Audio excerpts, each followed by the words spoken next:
한동훈 비대위원장이요.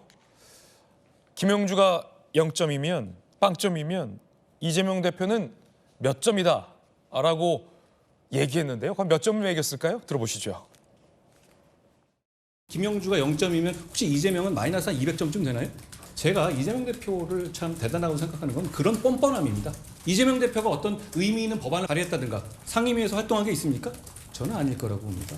그런 식으로 김영주 같은 합리적이고 상식적인 의정 활동을 성실하게 해온 사람들을 모욕 줘서 내쫓은 다음에 그 자리를 자기를 경호할 만한 아첨꾼들과 경기도무연합, 통진당의 후신 이런 사람들로 채우는 것.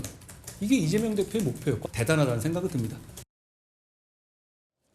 이 대표의 지도부와 공관위가 김영주 의원의 공직 윤리를 빵점 줬습니다. 한동훈 비대위원장이 점수를 매긴다면 이재명 대표는 마이너스 200점이다 라고 점수를 매겼는데 박 차관님, 왜 마이너스 200점이라고 매겼을까요?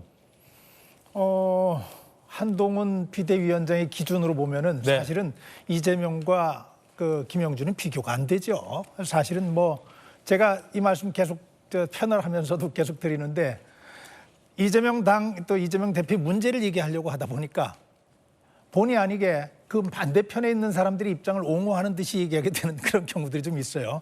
이병헌 경우도 마찬가지인데 조금 전에 한동훈 비대위원장이 그렇게 얘기를 했잖아요. 이제까지 합리적으로 상식적으로 국회의원을 해오셨고 운영을 해오신 분이다.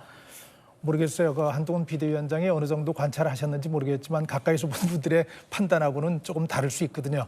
제가 오늘 굉장히 좀 조심스러워요. 네. 왜냐하면은 그 김영주 의원하고 저하고는 이렇게 좀 경쟁을 해봤던 관계이기 때문에 저 영등포 갑에서 두 번 선거를 하셨죠. 예, 그렇기 때문에 저분은 제가 가지고 있는 저분의 그 스타일이나 정치 행위를 너무 잘 알거든요. 예. 너무 잘 아는데 한동훈 비대위원장은 저하고 지금 너무 다른 생각들 얘기하셔서 이재명 대표를 공격하려고 하다 보니까는 김영주 의원을 좀 더 의도적으로 띄워줄 수밖에 없는 부분은 이해를 하지만은 아무래도 그런 전략이 있겠죠. 예, 당연히 그게 있겠죠. 그러나 제가 이게 한국 정치의 현실이라고 봐야 되겠죠. 아까 예. 그 얘기 나왔잖아요.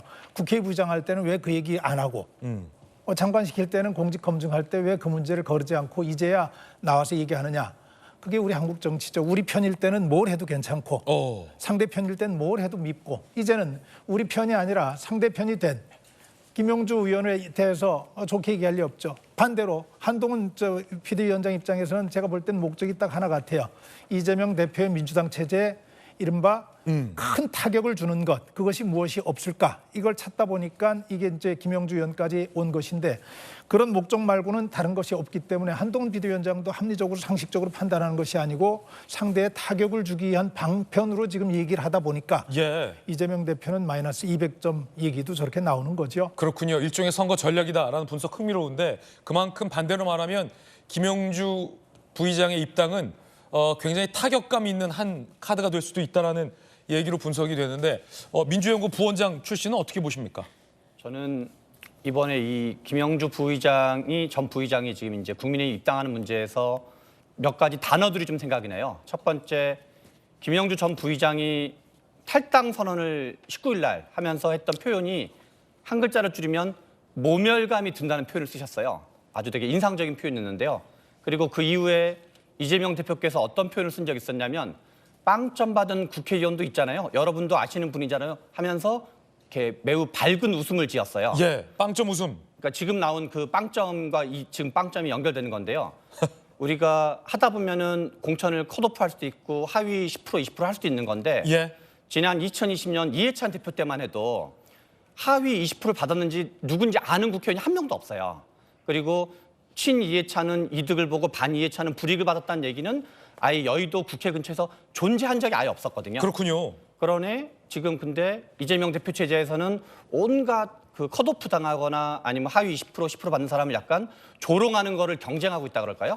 그러면 정치라는 거에서 우리가 어느 정도 뭐 당내 경쟁, 당외 경쟁 이런 게 있긴 하지만 최소한의 인간적 예의와 배려, 어떤 애티튜드 그리고 그 사람에 대한 어떤 존경심 또는 배려 이런 게 있어야 되는데 지금 민주당은 비명행사, 친명행제만 하고 있는 게 아니라 더 심각한 거는 그 과정에서 드러난 어떤 태도라 그럴까요?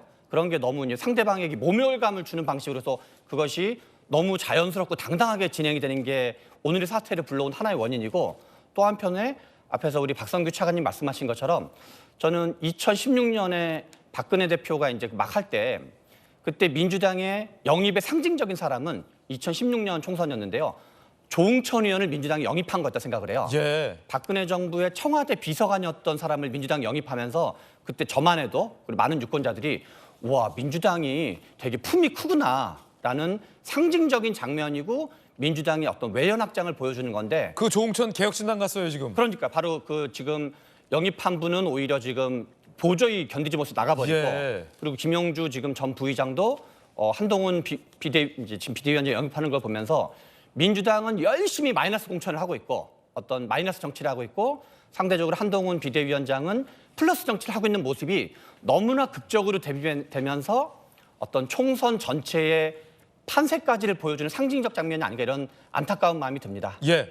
안타까운 마음이 든다라고 밝힌 이유는 최명천 소장이 바로 요 직전 민주연구원 부원장을 역임했기 때문입니다. 민주연구원 부원장 최명천 전 부원장의 개인적인 분석 전해드렸습니다.